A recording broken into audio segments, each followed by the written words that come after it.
Welcome to Economic Scholars Academy. So, this is our second lecture on the topic Core Concepts of Mathematical Economics. So, इसमें हम थोड़े से concepts भी समझेंगे mathematical economics के क्यों है, क्या क्या यूज होता है, and second is the root of an equation जो हमारा सेकंड टॉपिक था उसमें उसकी भी बात हम करेंगे. Okay, now we'll discuss on the nature and role of mathematical economics. What is the role of mathematics in economics? See, mathematical economics is the application, ये एक एप्लीकेशन है, is the application of mathematical methods method to represent theories, जो कि represent कर रहा है किनको, theories को, जो हम पढ़ रहे हैं इन इकोनॉमिक्स में, whether it is micro economics, economic development, public finance में, जिसमें भी उनको ये रिप्रेजेंट कर रहा है. और and analysing the problems in economics in economics. See, mathematical economics is not a distinct branch of economics in the sense that public finance or international trade is. Rather, बल्कि ये एक approach है to economic analysis in which economists may make use of mathematical symbols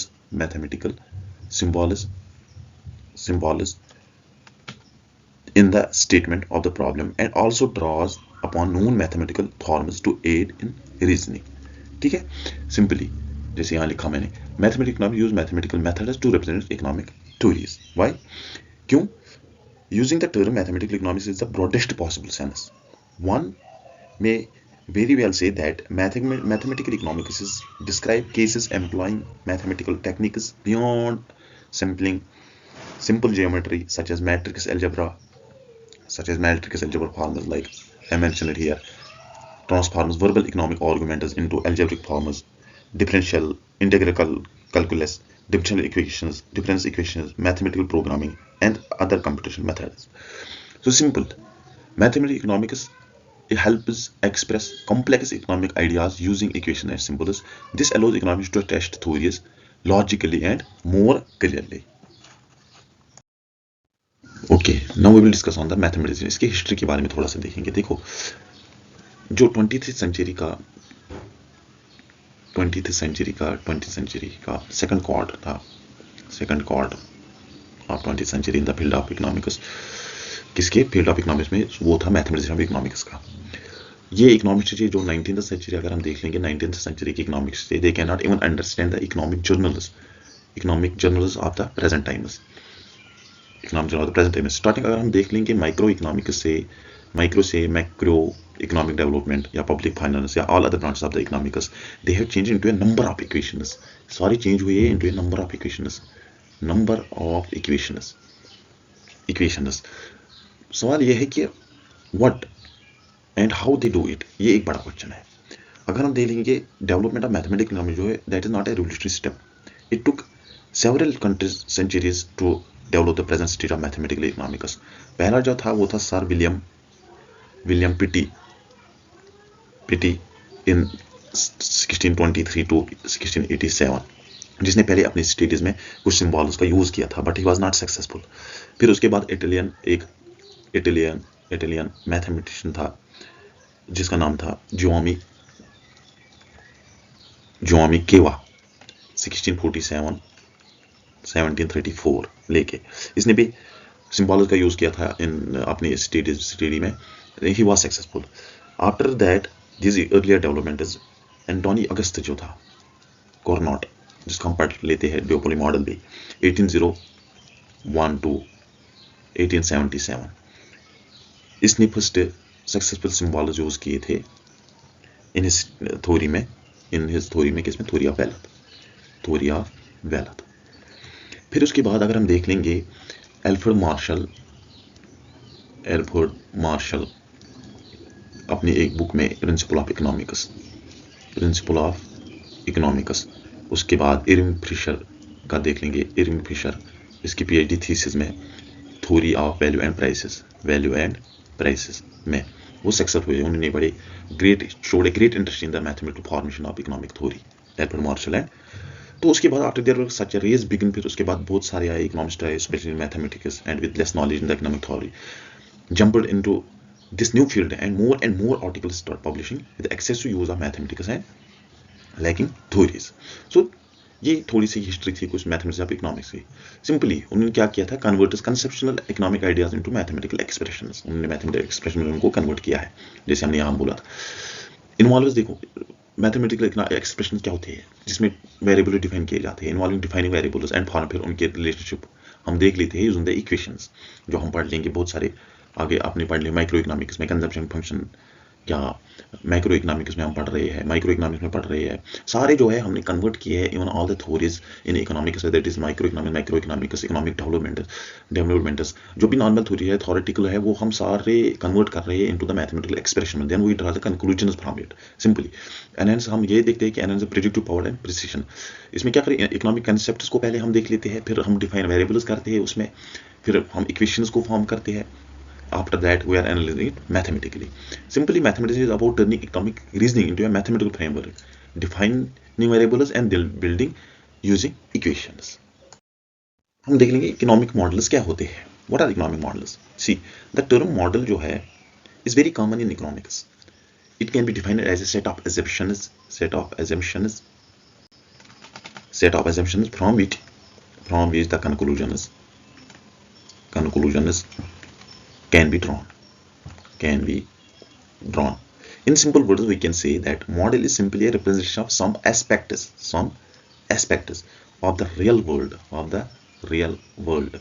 Economic theory is simply descriptive as well as analytical. ये एक या तो ये descriptive भी हो सकता है और एनालिटिकल भी हो सकता है। It does not give us complete description of economic phenomenon, but by making certain assumptions, we can construct models. The models then help in representing reality to understand economic process, or understand the characteristics of economic behavior. Can be theoretical or empirical, help us predict outcome and test hypothesis. देखो, and economic model जो है is merely a theoretical framework, ये खाली एक theoretical framework होता है, and there is no inherent reason why it must be mathematical. If the model is mathematical, however it will usually consist of set of equations designed to describe the structure of the model. तो यही जो variable फिर हम देखते हैं by economic model, simplify the real world by focusing on key variables. We can study how different parts of economic interact and predict possible outcomes. Simply हम कैसे कर लेते हैं, हम क्या करें, रिलेट कर रहे हैं कुछ वेरिएबल्स को एक दूसरे के साथ, form to the set of analytical assumptions adopted, then फिर उन एप्लीकेशंस के through of the relevant mathematical operations to those equations, we may seek to derive a set of conclusions which logically follow from the assumptions.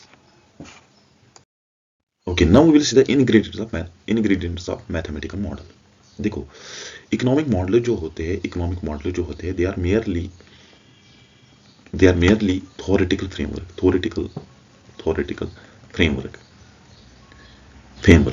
और यही theoretical framework जो होता है,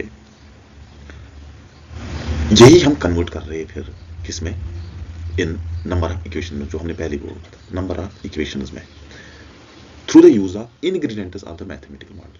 जो ingredients होते हैं किसमें, मैथमेटिकल मॉडल के, उनके यूज से हम ये इकोनॉमिक मॉडल्स को कन्वर्ट करते हैं किसमें, थ्योरेटिकल फ्रेमवर्क को कन्वर्ट कर रहे हैं किसमें, इनटू द मैथमेटिकल मॉडल्स में। Then we can apply those ingredients to draw the conclusions. और ये इनग्रीडियंट्स कौन से होते हैं? It combines of constant and variables. Both the constant and variables combinely makes the equation, and then we can use them in economic model. Simply, a mathematical model जो होता है consist of constants, variables and equations. These elements work together to represent the structure of economy. अच्छा, ये constant variables क्या होते हैं? Variables. What are variables? First है variables जो होता है, a variable is something whose magnitude can change. मतलब variable का magnitude जो होता है वो change होता है. that is something that can take different values. वो कोई भी वैल्यू ले सकता है, different values can take different values. जो variables होते हैं frequently used in economics, ये हम frequently used in economics include the price, consumption, profit and number of investment, importers, exporters. Since each variable जो होता है can assume various values, हम assume करते हैं कोई भी वैल्यू ले सकता है, like when we are mentioning P is equal to price. P का वैल्यू कुछ भी हो सकता है, but that is why we are using the symbol in economic models, P, only P. Or suppose Q is equal to A plus BP, yeah, A minus BP. Here P is the variable. It can take any value. It can take any value. So it must be represented by a symbol instead of a specific number. Instead of a specific number. अब यही हम देखेंगे जब constant की बात होती है. Constant क्या होता है? कांस्टेंट जो होता है whose magnitude that does not change and is therefore the antithesis of, ये क्या होता है? Antithesis of a variable. मतलब वेरिएबल में क्या है, मैग्नीट्यूड चेंज होता है लेकिन कांस्टेंट में मैग्नीट्यूड चेंज नहीं होता है, और इसको हम बोलते हैं antithesis of a variable.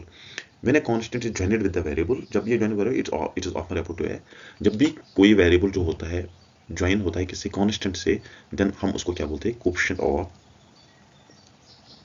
हवेयर a coefficient refer to a coefficient of that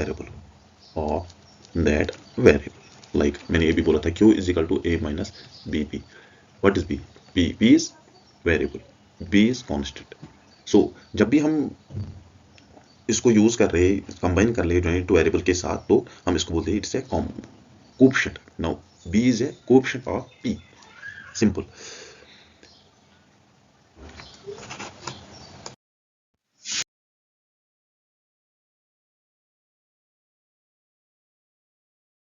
okay, so now we will discuss on the roots of an equation.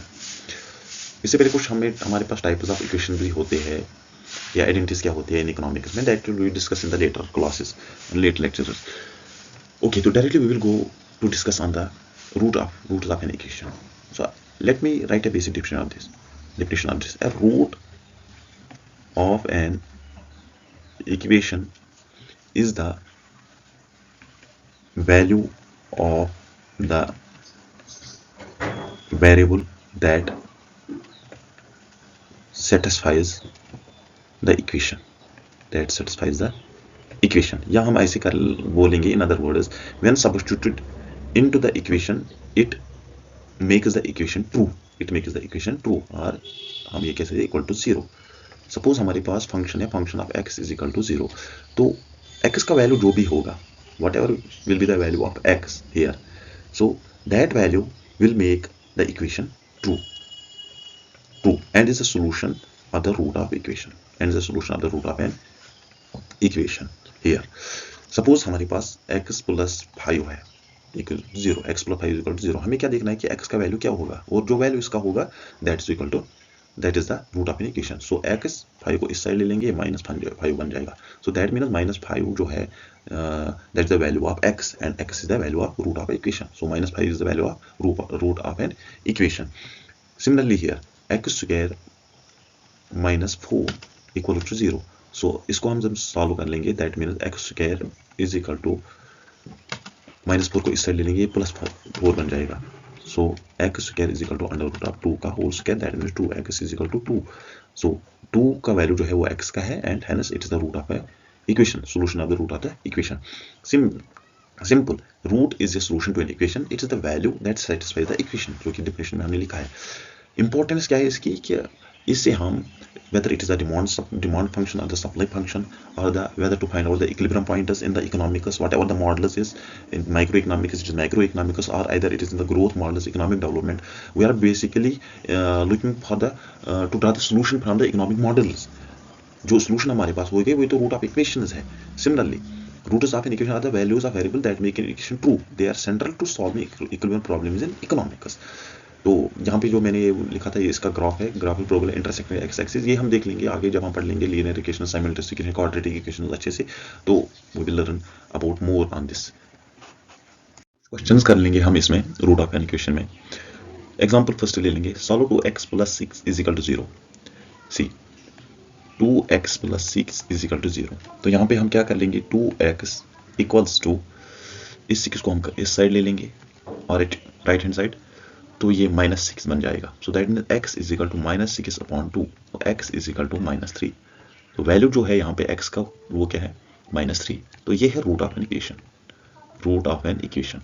अगर सेकंड इक्वेशन की बात कर लेंगे, x square -9 is equal to 0. तो x square equals to, इसको इस side ले लेंगे तो ये प्लस बन जाएगा, x square is equal to under root of 3. Under root of 9, तो x square is equal to 3। So यहाँ पे एक्स इक्वल्स टू 3, तो यहाँ जो एक्स का वैल्यू है वो दैट इज 3, वो है root of an equation. Okay, थोड़े और ले लेंगे क्वेश्चन इज, ओके यहाँ पे क्वेश्चन ले लेंगे हम फैक्टराइजेशन का थोड़ा सा, by factorisation method.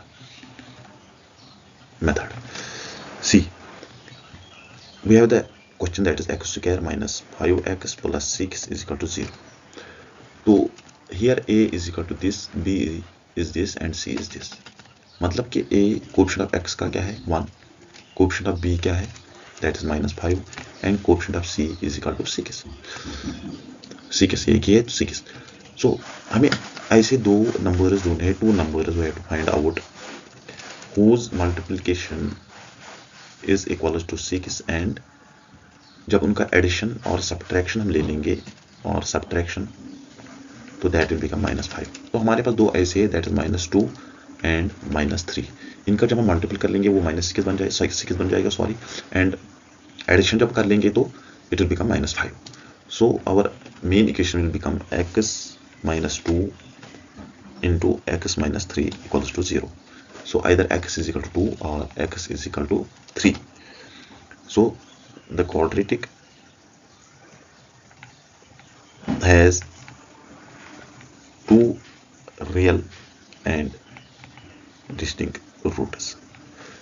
Okay, next slide में हम देख लेंगे कि quadratic फार्मूला कैसे कर रहे हैं हम यूज, quadratic फार्मूला कैसे अप्लाई कर लेंगे to find the root of an equation. So the second question we will take that is x square minus 4x plus 4 is equal to 0. In the same case a is equal to 1, b is equal to -4 and c is equal to 4. So our quadratic formula जो है वो है that is x is equal to -b plus minus under root of b square minus 4ac divided by 2ac. तो इसको हम formula put करेंगे values को, it will become x is equal to -4 plus minus under root of 4 का square minus 4 into 1 into 4 divided by 2 into 1. So x is equal to -4 plus minus under root of 4 into 4 is 16 minus 4 into 16 divided by 2. So it will become x is equal to -4 plus minus 16 minus 0, 0 का root है 0 under root of 2. So it will become 2 into 2 minus 2. So x is equal to -2. So this formula, this equation has one real and repeated root. Another example हम ले लेंगे यहाँ पे थोड़ी complex. Okay, हमारे पास question जो है वो that is x square plus 2x plus 5 is equal to 0. ये मैंने करके रखा है. So here what is the coefficient of x that is 1, b का कोएफिशिएंट है 2 एंड c का कोएफिशिएंट है दैट इज 5. हमारे पास फार्मूला जो है quadratic formula that is x is equal to -b plus minus under root of b square minus 4ac divide bye 2a. So putting the values in the quadratic formula, -b that is -2 plus minus 2 का square minus 4ac, a का value 1 है, b का value c का value 5 है, divide by 2a, 2 और a का value जो है वो 1 है. जब हम ये फार्मूला पुट करेंगे तो it will become -2 plus minus under root of 2 into 2 4, 4 into 1 4, 5 into 20, 2 into 1 2. So -2 plus minus 4 minus 20 that is -16 under root divide by. मैंने क्या बोला था जब फर्स्ट लेक्चर हमने दिया था नंबर सिस्टम का, तो मैंने उस टाइम बोला था कि जो भी वैल्यू हमारे पास अंडर रूट माइनस में होगा हम उसको अंडर रूट नहीं निकाल सकते हैं. So for that we have to use the iota. So here -16 हम इसको कैसे लिखेंगे, under root of -1 into under root of minus plus 16. जब इनको मल्टीपल करेंगे फिर वही से आएगा माइनस, तो हमें कोई उसमें प्रॉब्लम नहीं आएगी. सो इसको एक्सपेंड कर लेंगे, -1 इंटू ये 4 का स्क्वायर बन जाएगा, स्क्वायर और रूट कट हो जाएगा, तो it will become under root of -1 into 4. तो हमने क्या बोला था कि जो ये अंडर रूट ऑफ -1 है इसको हम आयोटा के यूज पे यूज करेंगे, that means it will become iota I. So I into 4 that will become 5, 4 into I4 whatever. So put this value in this equation here, so that it will become -2 plus minus 4i. यहाँ से आ गया 4i divided by 2.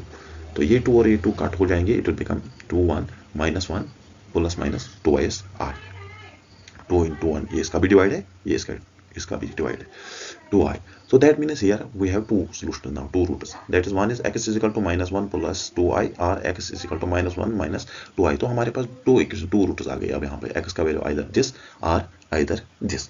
So next class में हम अब देख लेंगे linear equation का simultaneous equations, वो हम सॉल्व कर लेंगे इन द नेक्स्ट क्लास.